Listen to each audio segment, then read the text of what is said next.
Bapak Ibu, Ibu berkata Tuhan pada hari ini. Hari ini kita akan menyenangkan Bapak sungguh baik. Kita membawa hidup kita, membawa diri kita untuk memuji dan menyembah Tuhan.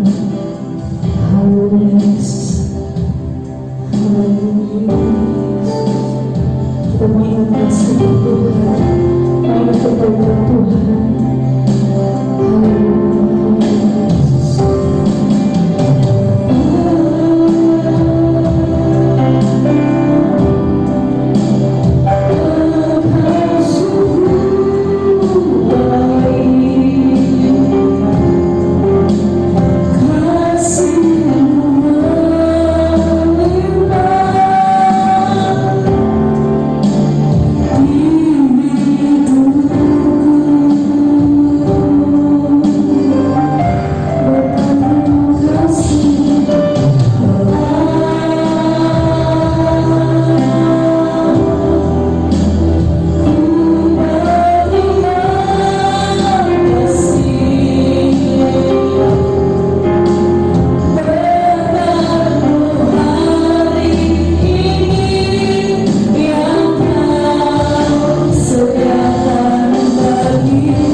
Sungguh Tuhan, kami mengucap syukur dan terima kasih.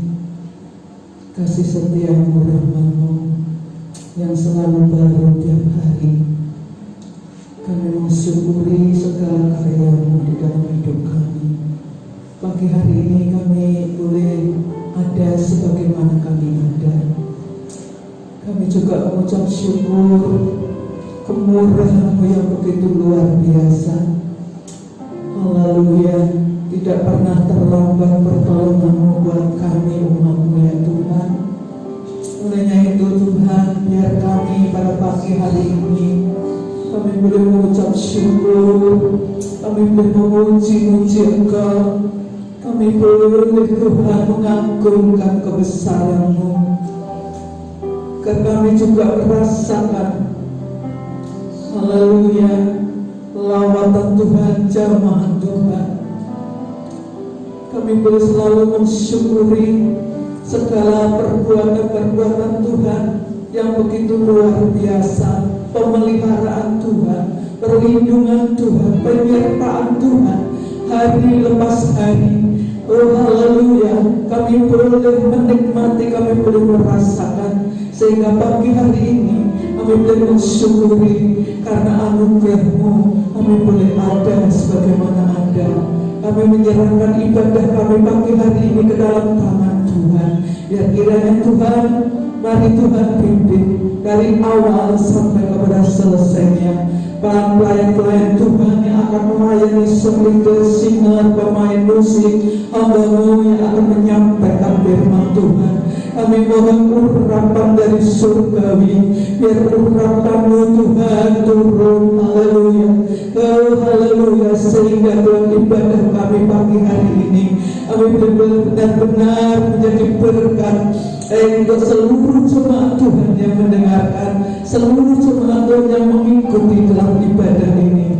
Terima kasih Tuhan, kuasa iblis, kuasa kegelapan kami patahkan dalam nama Tuhan Yesus Kristus. Kami percaya Tuhan ada di tengah-tengah kami, Tuhan menguasai ibadah kami, Tuhan ada di dalam hati kami, dan kami ada di dalam Tuhan. Kami percaya kuasa Tuhan tidak pernah berubah dahulu, sekarang sampai selamanya, dan kami mengucap syukur atas kebaikan karya Tuhan. Terima kasih Tuhan. Kami akan mulai dalam ibadah pagi hari ini di dalam nama Tuhan Yesus Kristus yang menjadi juru selamat kami. Haleluya, amin. Puji Tuhan. Shalom Bapak Ibu. Puji Tuhan. Diberkati Tuhan pada pagi hari ini Bapak Ibu. Kita akan sambung lagi pujian dengan Tuhan mendatangkan orang-orang. Amin. Tuhan tidak pernah meninggalkan kita. Dia selalu memperhatikan kita. Setiap kali kita memperhatikan. Haleluya.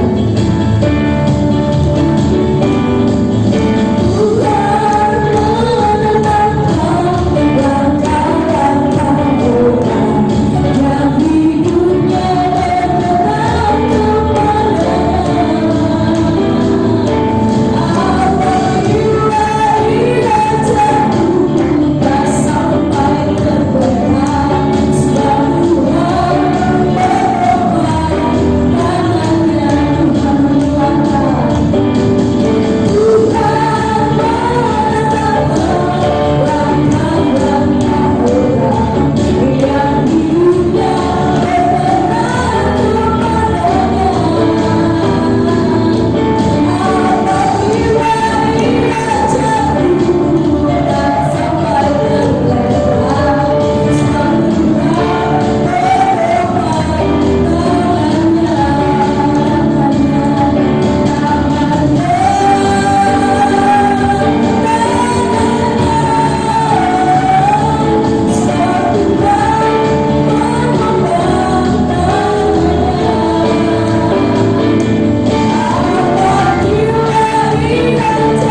Dia tak pernah lalai atas hidup kita.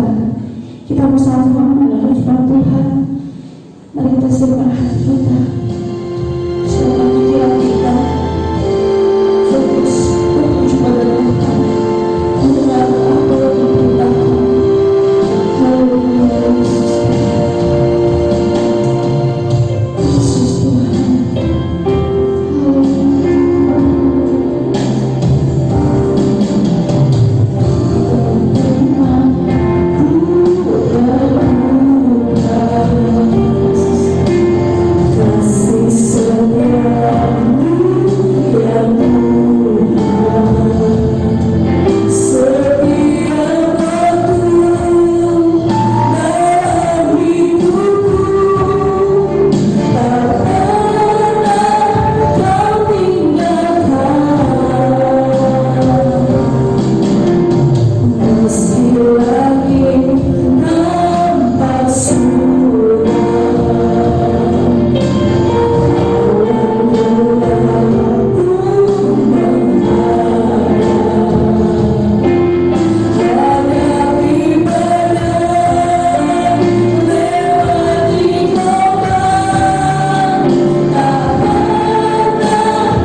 Ya, puji Tuhan, Bapak Ibu Saudara sekalian, seluruh jemaat Tuhan GPB Shalom Tegal yang pagi hari ini tetap setia untuk beribadah, sekalipun kita beribadah melalui media online yaitu YouTube, tetap percaya bahwa hadirat Tuhan bisa kita rasakan melalui pujian penyembahan pada kebenaran firman Tuhan pagi hari ini. Di nama Tuhan, Bapak Ibu Saudara sekalian, saya mengajak kita semua untuk membuka Alkitab di dalam kitab Mazmur pasal 55 ayat yang ke-23.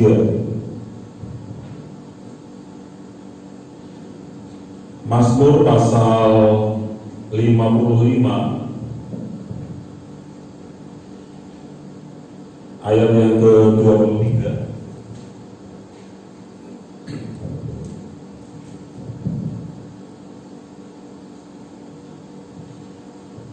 Ya, Bapak Ibu yang ada di rumah bisa baca bersama-sama ayat ini. Mazmur pasal yang ke-55 ayatnya yang ke-23. Kita baca bersama-sama. 2, 3. Serahkanlah khawatirmu kepada Tuhan, maka Ia akan memelihara engkau. Tidak untuk selama-lamanya dibiarkannya orang benar itu goyah. Saya baca sekali lagi, Bapak Ibu simak. Serahkanlah khawatirmu kepada Tuhan, maka Ia akan memelihara engkau. Tidak untuk selama-lamanya dibiarkannya orang benar itu goyah. Sama-sama katakan amin di nama Tuhan. Nah,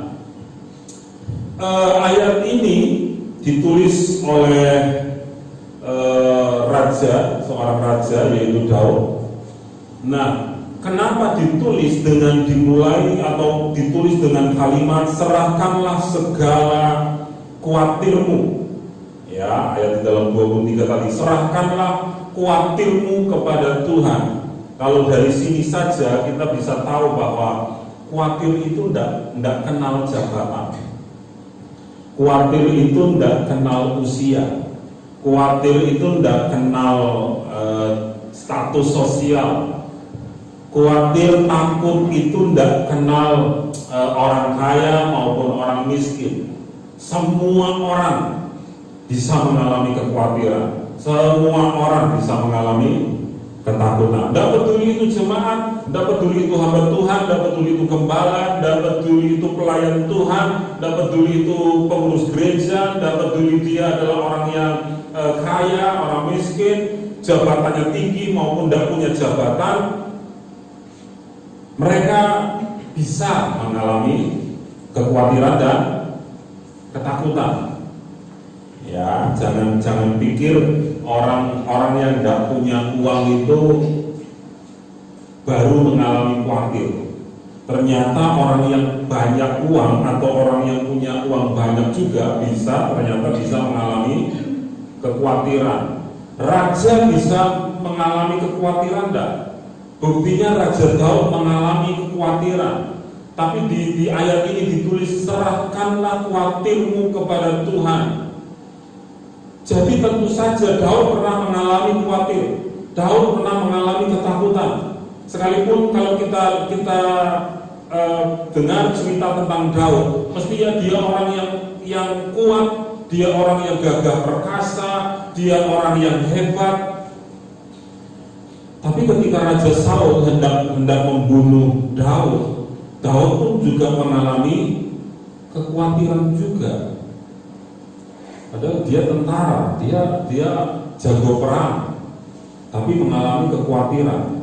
Apalagi kita, ya, apalagi hari-hari ini, setiap orang tentu saja bisa mengalami kekhawatiran.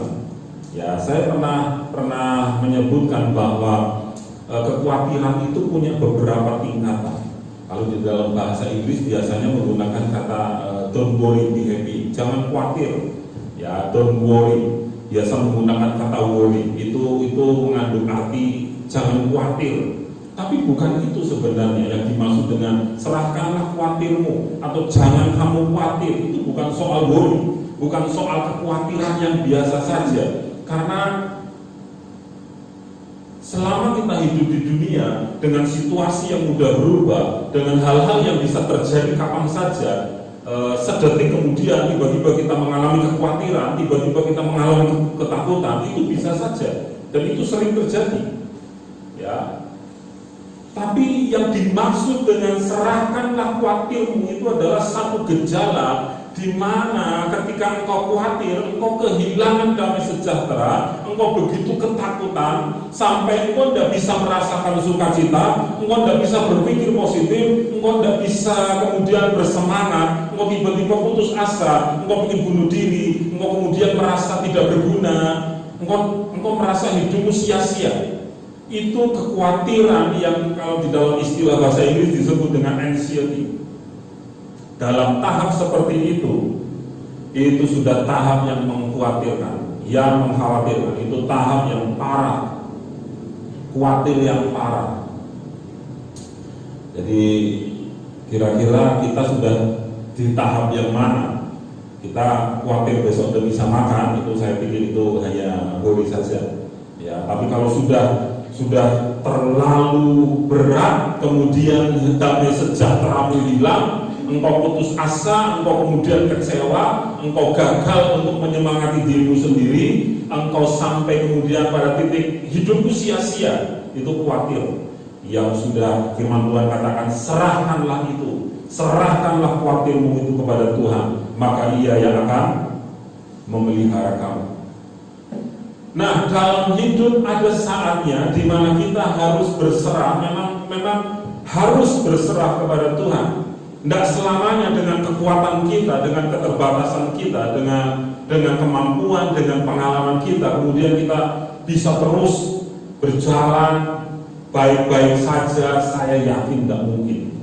Itu tidak akan mungkin. Ada pada satu titik, ada satu kesempatan di mana Anda akan berkata begini, Tuhan, aku tidak bisa berbuat apa-apa. Aku berserah penuh kepada Tuhan.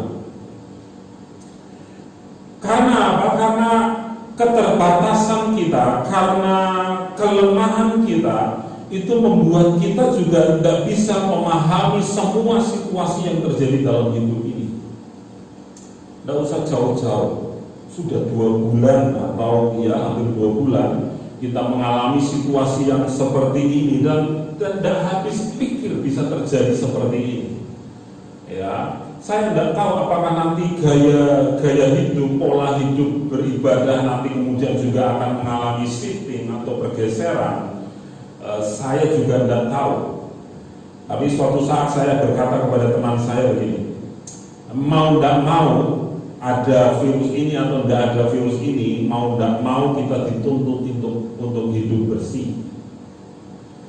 Ya, cuci tangan, pakai apalagi hand sanitizer, keluar harus pakai masker, ya tidak sembarangan lagi. Aduh, kalau lihat kadang-kala lihat di jalan itu orang buang ludah aja bisa sakarepe dhewe, seenaknya sendiri, tidak peduli di belakangnya ada orang naik motor, ya tiba-tiba buang ludah. Gaya akan berubah, hidup akan berubah, itulah shifting. Tapi kemudian kita tidak bisa memahami sejauh mana hal-hal yang kemudian bagi kita sulit, bagi kita begitu berat, kita tidak bisa pahami itu. Pada satu titik itu, ketika kita tidak pahami, kita tidak bisa mengerti apa yang terjadi, apa maksud Tuhan, apa yang akan terjadi besok, apa yang akan terjadi bulan depan. Itulah kesempatan dan itulah titik di mana kita harus berserah. Seperti Daud mengatakan, serahkanlah khawatirmu kepada Tuhan. Mungkin Daud pun bingung kalau dalam cerita atau kisah dengan Saul, kejar-kejaran dengan Saul, mungkin Daud tidak habis pikir, aku ini salah apa?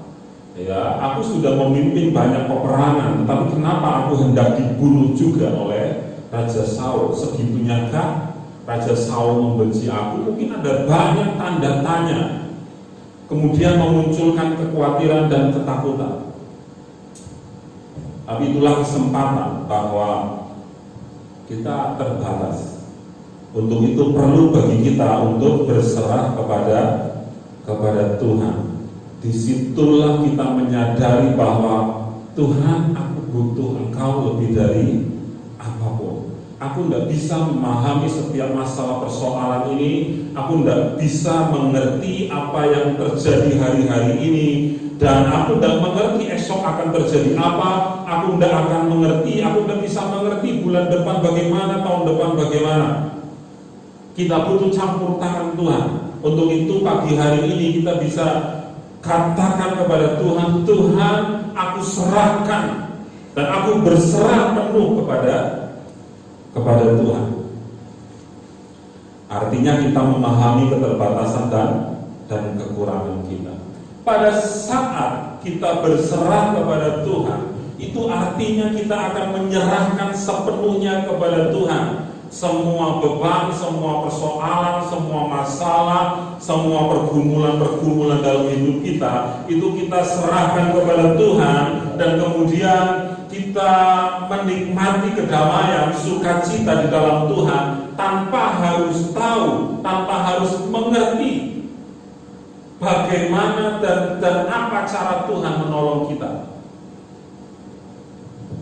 Kadang-kala yang terjadi begitu kita serahkan kepada Tuhan, Tuhan, ini masalahku, ini persoalanku, ini pergumulanku, aku serahkan di dalam tangan Tuhan. Lalu tiba-tiba setelah kita mengatakan seperti itu, kita berkata dalam hati, atau kita mikir, gimana ya caranya Tuhan tolong saya?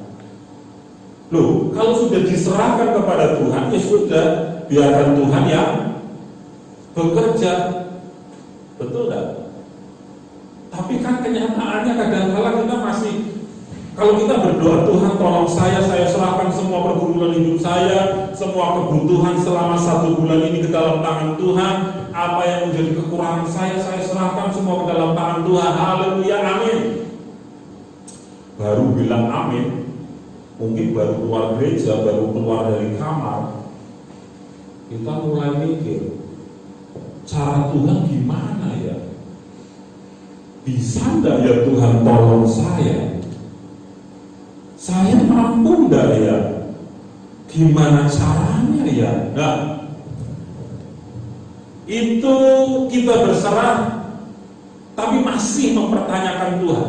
Mestinya ketika kita serahkanlah segala khawatirmu, serahkanlah khawatirmu kepada Tuhan. Kalau kita sudah serahkan kepada Tuhan, ya sudah.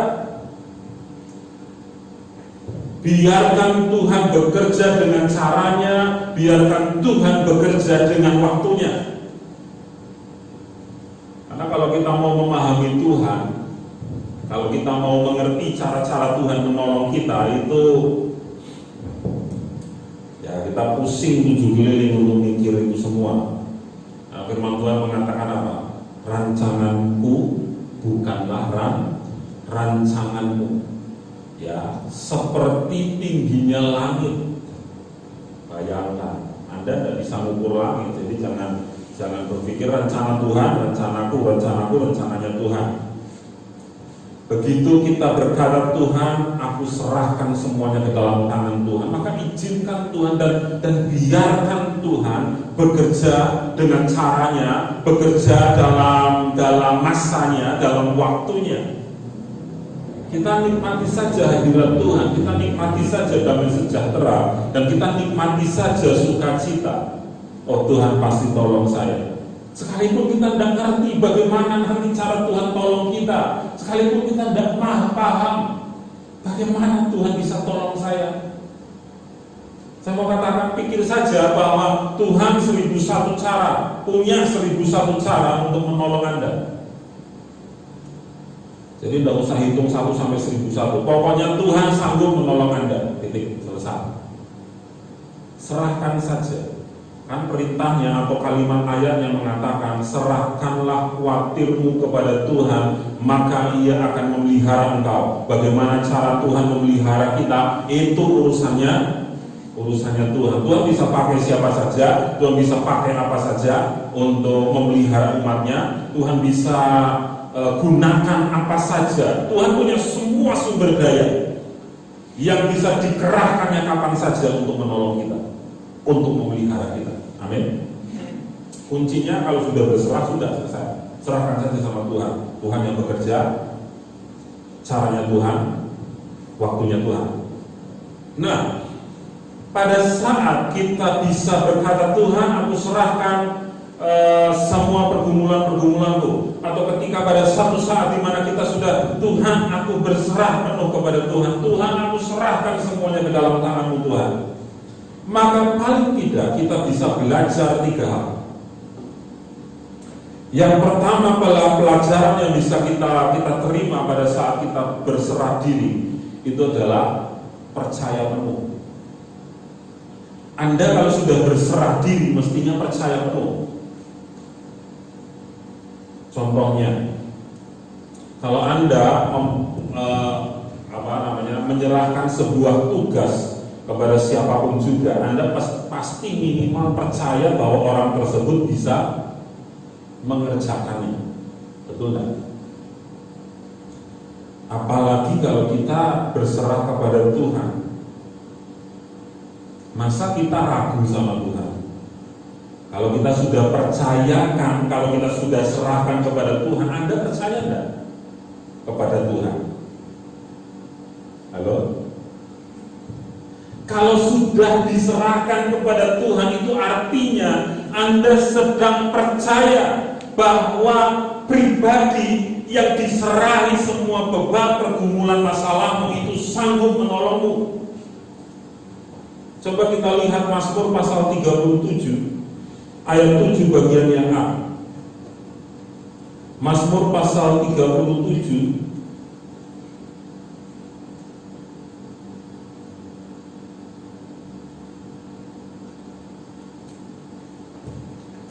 Firman Tuhan mengatakan demikian, Mazmur pasal 37 ayat yang ke-7 bagian A. Berdiam dirilah di hadapan Tuhan dan nantikanlah Dia. Berserah diri kepada Tuhan, menyerahkan sepenuhnya ke dalam tangan Tuhan, berarti Anda percaya, Tuhan, ini aku percayakan kepada Engkau. Engkau sanggup menolongku, Engkau sanggup memeliharaku, Engkau sanggup melepaskanku, Engkau sanggup buka jalan. Kapan saatnya? Terserah Tuhan. Karena waktu kita bukan waktunya Tuhan.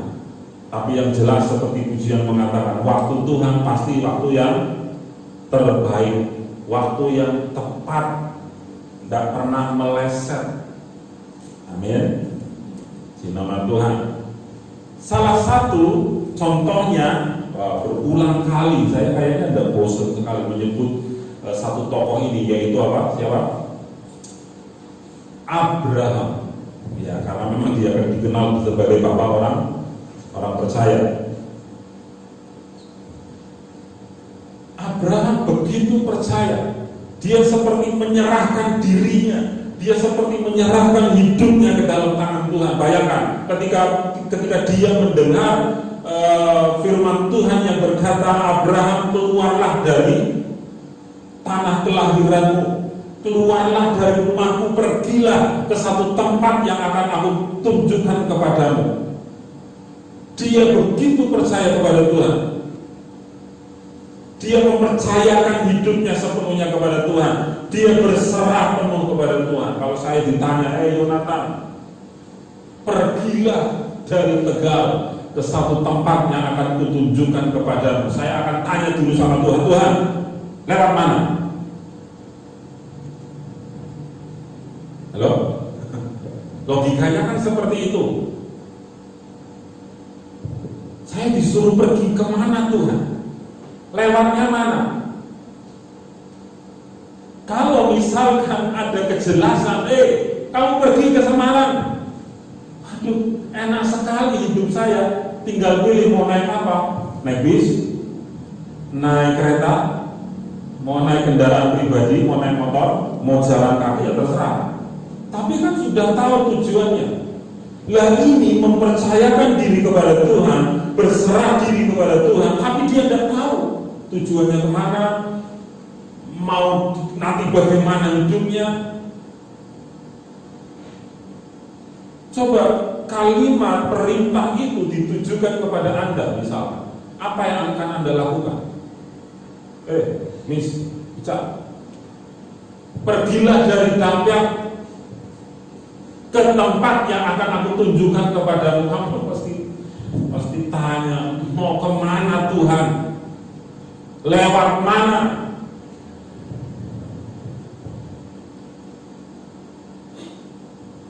Tapi Abraham mengikuti pimpinan Allah tanpa tahu kemana Allah akan membawanya. Karena apa? Karena percaya. Ketika dia menyerahkan hidupnya ke dalam tangan Tuhan, dia ikuti apa kata Tuhan, dia percaya bahwa Allah yang berkata-kata kepada dia itu Allah yang bisa dipercaya, bukan Allah yang pembohong, bukan Allah yang berdusta. Maka Abraham percaya, dia keluar, dia tidak peduli, jangan tanya kepada saya, dia keluar lewat mana. Yang jelas dia keluar dari tanah kelahirannya ke satu tempat yang ditunjukkan oleh Tuhan. Itu aja masih diperhadapkan kepada begini. Pada saat gembalanya dengan gembala Abraham dengan gembalanya Lot bertengkar, yang memperebutkan mata air, kemudian disuruh milih. Aduh, kalau saya jadi Abraham mestinya milih. Lot, kamu kan masih anak-anak, nurut sama saya. Aku tak pilih lembah Yordan. Kamu nanti nunggu saya pilih dulu, baru kamu yang pilih. Kan itu. Tapi Abraham enggak. Kalau logikanya berkata tempat yang ditunjukkan oleh Tuhan adalah tempat yang baik, dalam penglihatannya secara jasmani mestinya dia milih dulu. Tapi dia tidak, karena dia percaya kalau Allah sudah berfirman itu pasti terjadi. Kalau firman Tuhan mengatakan serahkan kuatirmu kepada Tuhan, maka Dia akan memelihara engkau. Anda tidak mau percaya? Rugi sekali. Karena begitu saya percaya, ketika saya serahkan semuanya ke dalam tangan Tuhan, itu seakan-akan begini, aku percaya jalan keluar, pertolongan, pemeliharaan disediakan Tuhan.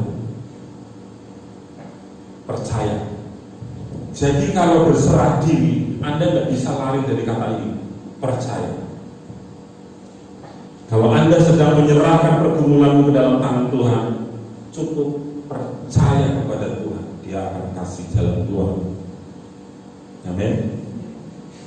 Jadi yang pertama, ketika kita berserah diri, itu kita belajar mempercayai Tuhan, mempercayakan hidup kepada Tuhan, percaya dengan perkataannya, percaya dengan firman-Nya. Yang kedua, berserah diri, atau ketika kita berserah diri, maka kita bisa belajar hal yang kedua, yaitu ketaatan. Kita buka di dalam Lukas pasal 5.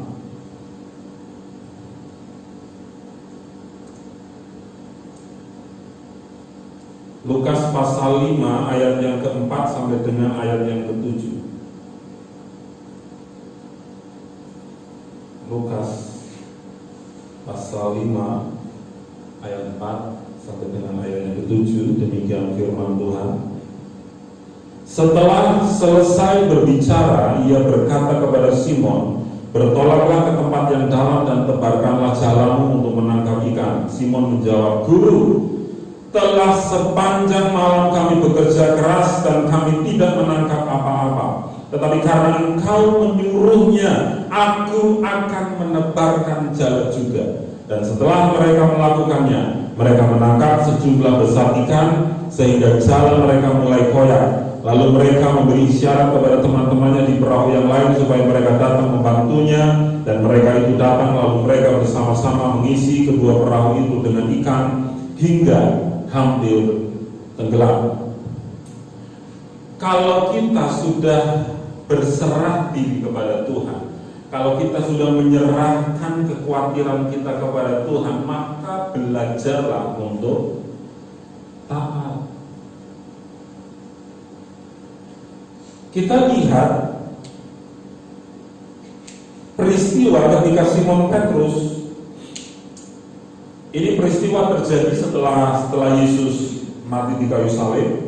Murid-muridnya kemudian mengalami goncangan luar biasa, dan mereka pada akhirnya kembali ke pekerjaan lamanya. Dan Simon kembali ke laut atau menjadi seorang nelayan. Dalam goncangan seperti itu, ketika Yesus berkata, bertolaklah ke tempat yang dalam dan tebarkanlah jalamu untuk menangkap ikan. Ini Simon lagi diajar oleh Tuhan, oleh Yesus. Belajar apa? Belajar taat. Kalau soal perikanan, jelas murid-murid Yesus itu jagonya. Karena rata-rata mayoritas mereka punya profesi sebagai nelayan. Sedangkan Yesus latar belakangnya seorang tukang kayu, karena bapaknya tukang kayu.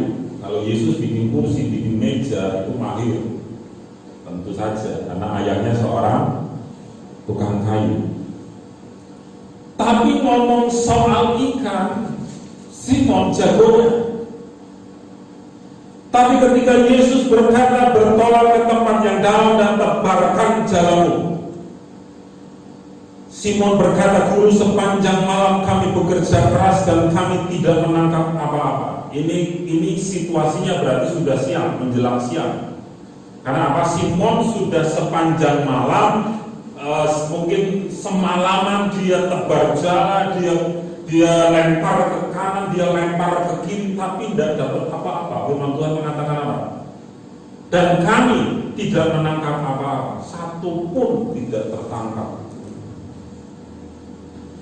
Tapi perhatikan, tetapi karena engkau menyuruhnya. Ada satu penyerahan diri penuh kepada Tuhan, bahwa karena engkau menyuruhnya, maka aku akan melakukannya. Itu kan seperti Tuhan, aku percaya, aku serahkan semuanya kepada Tuhan dan aku mau lakukan itu. Ayat mengatakan, Guru, sudah sepanjang malam kami bekerja keras dan kami tidak mendapatkan apa-apa. Tetapi karena engkau menyuruhnya, aku akan menebarkan jala juga. Kalau kita sudah berserah kepada Tuhan, maka kita belajar untuk taat. Apa perintah Tuhan? Lakukan. Dan apa yang terjadi? Simon melihat apa yang mustahil bagi dia, itu bagi Tuhan tidak ada yang mustahil. Kita tahu kalau nangkap ikan itu paling efektif malam hari. Makanya tidak heran nelayan itu pergi cari ikan malam hari. Nanti pulang Anda pergi ke mana ini, TPI, pagi-pagi Anda sudah menemukan pedagang-pedagang ikan baru bongkaran begitu. Anda bisa beli di situ. Tapi ini cari ikan siang dan tidak main-main. Simon sudah kemana-mana, semua sisi, semua bagian dia sudah tebarkan jalan, tapi dia tidak dapat apa-apa. Begitu berserah kepada Tuhan, begitu karena Tuhan yang menyuruh saya akan lakukan. Begitu dilakukan perintah itu, begitu Simon taat kepada Tuhan, apa yang terjadi? Ikan itu kayak kumpul semua. Tiba-tiba di satu tempat begitu sekali tebar jala, tiba-tiba ikan pada kumpul semua. Enggak cuma satu dua toh, banyak sekali. Firman Tuhan mengatakan sampai jala mereka mulai koyak dan mereka hampir tenggelam. Jadi tidak usah tanya kepada saya jumlahnya berapa. Ya kira-kira 183. Ya. Taat karena sebelumnya sudah percaya kepada Yesus, mempercayakan dirinya, kemudian berserah penuh kepada Tuhan, lalu Simon taat. Kalau tidak salah minggu lalu saya cerita tentang Naaman. Kalau Naaman tidak berserah kepada Elisa, maka Naaman tidak akan sembuh, karena perintah Elisa itu nyeleneh bagi Naaman. Mosok sakit kulit suruh mandi di sungai Yordan, diobati Mungkin pikirannya Naaman, ya kamu ambil sapu tangan, dilapkan ke tubuhku, kamu angkat tangan, kamu ngomong apa, kamu mungkin pakai minyak, kamu pakai apa sajalah, kok malah disuruh mandi. Orang Tegal bilang sih bener baik. Tapi tanpa ketaatan, di dalam penyerahan diri yang total, Naaman tidak mungkin sembuh. Simon tidak mungkin akan mendapatkan ikan dalam jumlah besar. Pelajaran yang kedua ketika kita berserah diri kepada Tuhan itu adalah taat. Lakukan tepat seperti apa yang dikatakan oleh firman Tuhan. Kembali kalau kita kembali ke ceritanya Abraham, itu luar biasa. Ketika perintah itu datang, Abraham persembahkanlah Ishak anakmu yang satu-satunya itu. Abraham tidak nolak, Abraham tidak alasan macam-macam. Dia lakukan tepat seperti apa yang diperintahkan oleh Tuhan. Dia ajak anaknya, dia tidak bawa kambing domba untuk dipersembahkan sebagai ganti anaknya. Dia tidak bawa itu. Dia hanya ajak Ishak, karena dia tahu bahwa nanti Ishak yang akan dipersembahkan. Dan ketika kita tahu semua, saya sering katakan, kata Jehovah Jireh itu muncul saat Abraham taat kepada Tuhan. Pertama kali kata Jehovah Jireh, pertama kali kalimat aku Allah yang akan mencukupi, Allah yang menyediakan, kata itu muncul setelah ketaatan Abraham. Pertama kali muncul di Alkitab. Luar biasa kan? Kalau kita mau taat kepada Tuhan, luar biasa. Tapi persoalannya, kita mau taat apa tidak? Ada perintah Tuhan yang kadangkala seperti tidak masuk akal, yang kadangkala seperti mana mungkin, kayaknya mustahil. Seperti tadi beberapa peristiwa dan beberapa kisah di Alkitab yang menunjukkan tidak bisa lah. Mana mungkin mandi di Sungai Yordan penyakit kulit sembuh, mana mungkin dengan 300 orang Gideon bisa mengalahkan ribuan tentara Midian. Bagaimana Musa dengan hanya tongkatnya saja bisa membelah laut Teberau? Bagaimana hanya punya 5 roti dan 2 ikan itu yang dikasih makan kurang lebih sekitar 5.000 orang laki-laki dan semua kenyang? Bagaimana mungkin? Tapi kadang-kala memang perintah Tuhan itu hanya butuh satu hal saja, apa? Taat. Pelajaran yang kedua. Sekarang pelajaran yang ketiga. Ketika kita berserah diri, itu adalah kita belajar melepaskan hak. Mengapa saya katakan melepaskan hak? Berserah diri bukan berarti berharap apa yang menjadi keinginan saya, apa yang menjadi harapan saya itu tercapai, itu terpenuhi. Karena ketika kita berserah diri kepada Tuhan, maka kedaulatannya itu ada di tangan Tuhan. Tuhan mau buat kita seperti apa, Tuhan mau bikin kita seperti apa saja, ya itu sudah jadi haknya Tuhan. Kalau kita sudah berserah diri kepada Tuhan. Tapi persoalannya adalah ketika kita berserah diri, kita tidak melepaskan hak kita. Kita digondeli terus. Ya, Tuhan ini masalah persoalanku, ini beban-beban hidupku, Tuhan ini pergumulan-pergumulanku. Lalu kita berkata, tapi kalau bisa gini-gini ya Tuhan ya, tapi kalau bisa caranya gini-gini ya, biar saya tetap ini, biar saya tetap dapat ini, dan lain sebagainya. Itu kita masih mempertahankan hak kita, merasa bahwa saya berhak dong untuk mendapatkan ini. Cuma embel-embelnya apa? Berserah diri kepada Tuhan, tapi masih digodeli terus. Egoisnya, serakahnya, kepentingannya tetap dipegangi terus. Anda kalau berserah diri maka terserah Apa kata Tuhan? Terserah apa kehendak Tuhan. Ketika Yesus di Taman Getsemani dia berdoa, Yesus sempat mempertahankan haknya. Tuhan, kalau boleh lalukan daripada cawan ini, itu hak yang sedang dipertahankan oleh Yesus. Tapi di doa terakhirnya dikatakan, biarlah kehendakmu yang terjadi. Berserah diri itu melepaskan hak, dengan sadar membiarkan kehendak Tuhan yang terjadi. Tuhan, ini aku serahkan pergumulan-pergumulanku, masalahku, persoalanku.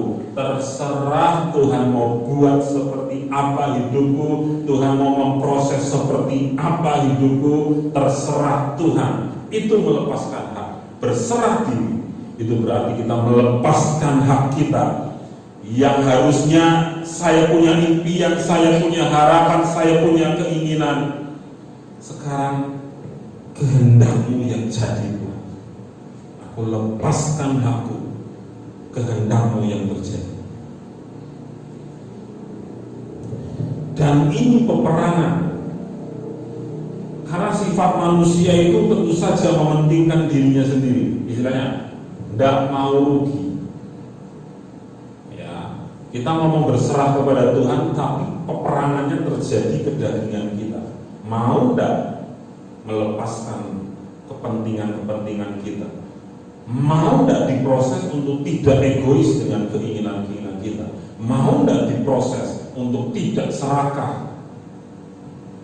Melepaskan hak. Kita belajar 3 hal ini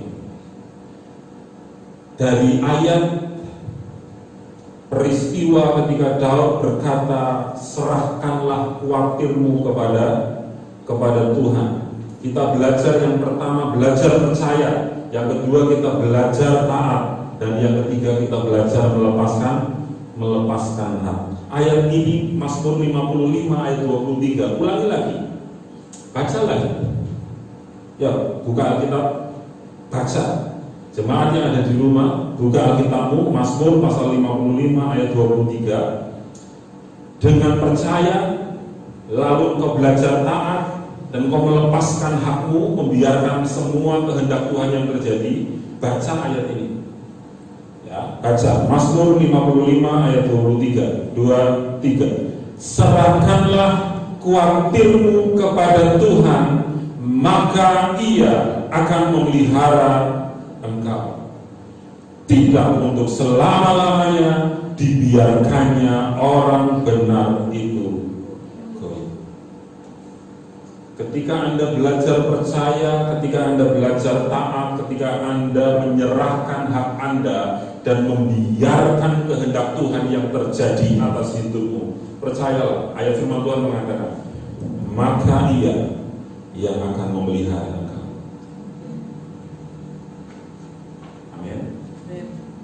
Perhatikan kalimat maka, itu sebab akibat.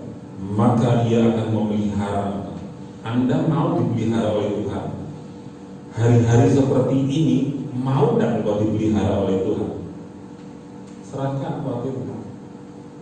Belajar percaya, belajar taat, dan mulai melepaskan hak. Biar kehendak Tuhan yang terjadi. Amin. Di nama Tuhan. Kita nyanyikan satu pujian. Solider dan singkat bisa maju ke depan.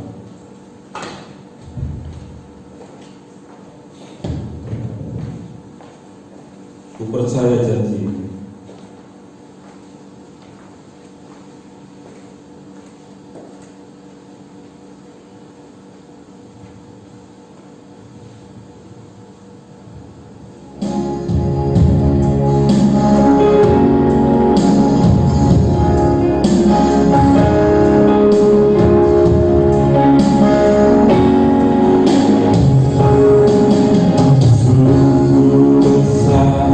Setia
kesempatan pagi hari ini, kebenaran firman Tuhan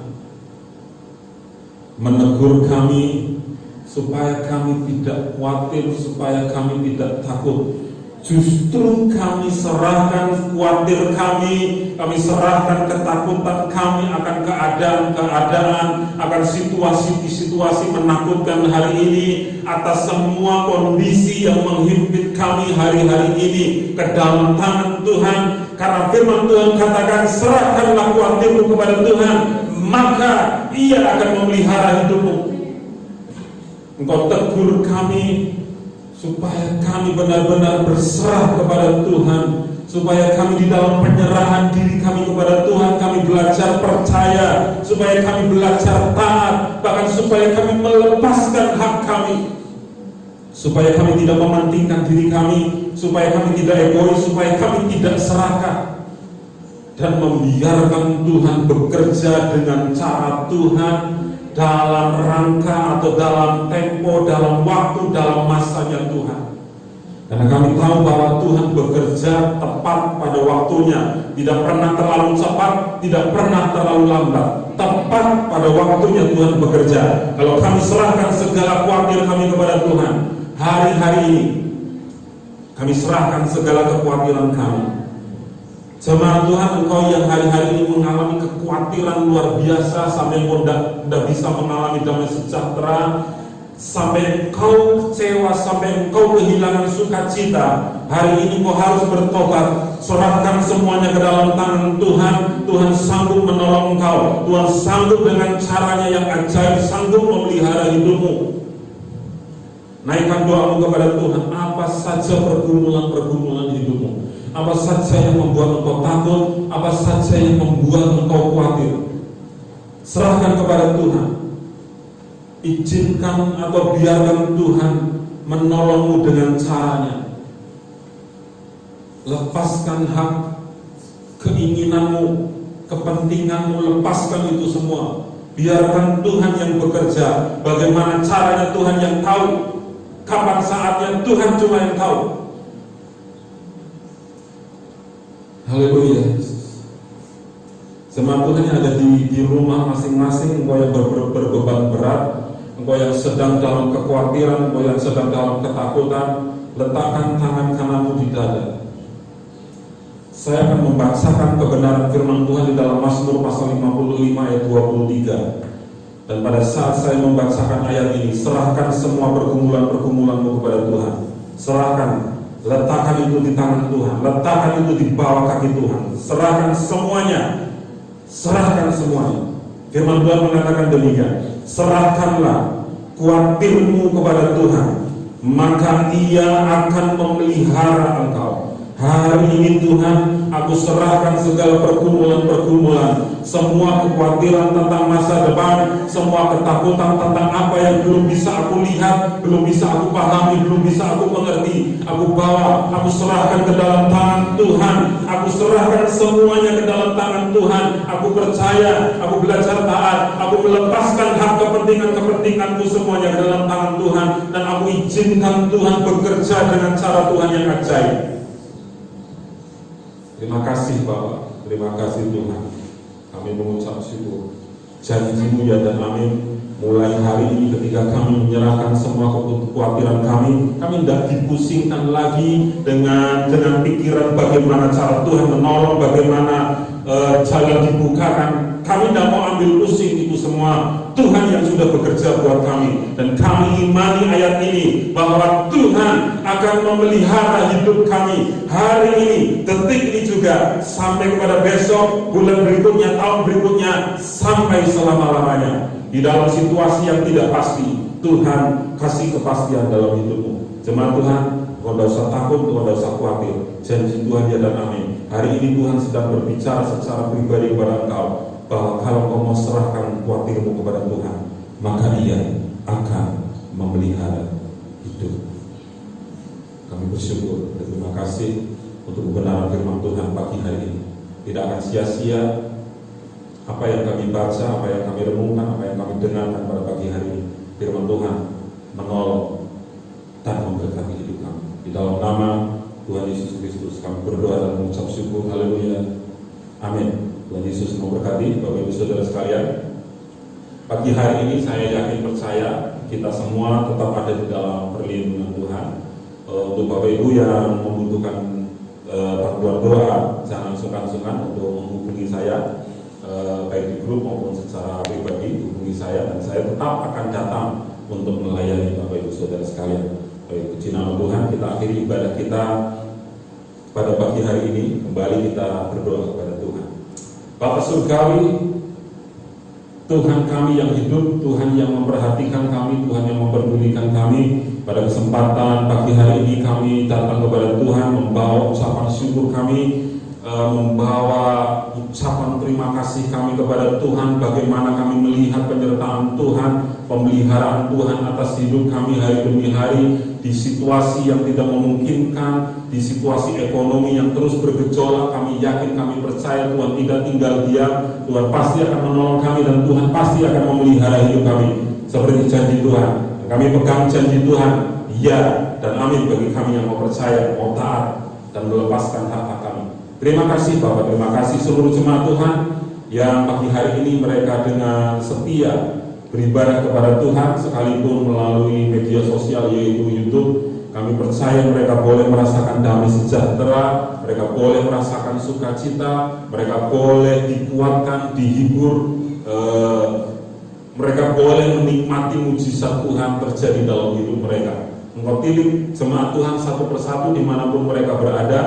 Apapun yang sedang terjadi dalam kehidupan mereka, Engkau tahu, Engkau peduli, dan Engkau siap turun tangan menolong mereka. Hamba-Mu berdoa Tuhan berkati seluruh jemaat Tuhan, baik dengan berkat jasmani, berkat rohani, sukacita, damai sejahtera Tuhan mengalir dalam kehidupan kami, supaya kami tetap mengerjakan keselamatan kami hari-hari ini. Kami tetap taat, kami tetap setia, kami membuktikan di lingkungan kami bahwa Tuhan pemelihara hidup kami, sehingga orang bisa melihat perbedaan orang percaya dengan orang yang tidak percaya kepada Tuhan. Terima kasih Bapak, terima kasih. Anak-anak Tuhan, jemaat Tuhan yang sedang dalam keadaan sakit, Tuhan tolong, Tuhan jamah, Tuhan sembuhkan. Yang berbeban berat, Tuhan beri kelegaan. Yang susah, Tuhan hiburkan. Yang lemah, Tuhan beri kekuatan yang baru dalam pekerjaan mereka, dalam usaha mereka, mata pencaharian mereka, keluarga demi keluarga, suami istri diberkati Tuhan dalam nama Tuhan Yesus Kristus. Anak Tuhan yang sudah taat setia memberikan persembahan mereka, memberikan atau mengembalikan 1/10 milik Tuhan, kami yakin percaya Tuhan pasti akan memberkati dengan berkat yang melimpah. Terima kasih Bapak, terima kasih. Hamba juga berdoa untuk bangsa kami Indonesia, para pemimpin yang ada di dalamnya. Kami percaya Tuhan tolong mereka supaya bekerja keras dengan baik sehingga pandemi ini boleh segera berakhir dan kami boleh beribadah seperti biasa. Terima kasih Tuhan, terima kasih untuk hari ini, hari yang baru, hari yang kami nikmati. Kami percaya pertolongan Tuhan senantiasa dalam hidup kami. Terima kasih Bapak. Sekarang jemaat Tuhan, terimalah berkat dari Allah Bapa, cinta kasih Tuhan Yesus Kristus, serta persekutuan kita dengan kuat kuasa Roh Kudus yang akan menolong, menyertai, menghibur kita mulai dari jam ini sampai selama-lamanya, sampai Tuhan Yesus datang kedua kalinya. Di dalam nama Tuhan Yesus Kristus, untuk semua, seluruh jemaat Tuhan, terima berkat Tuhan. Haleluya. Amin. Tuhan Yesus berkati.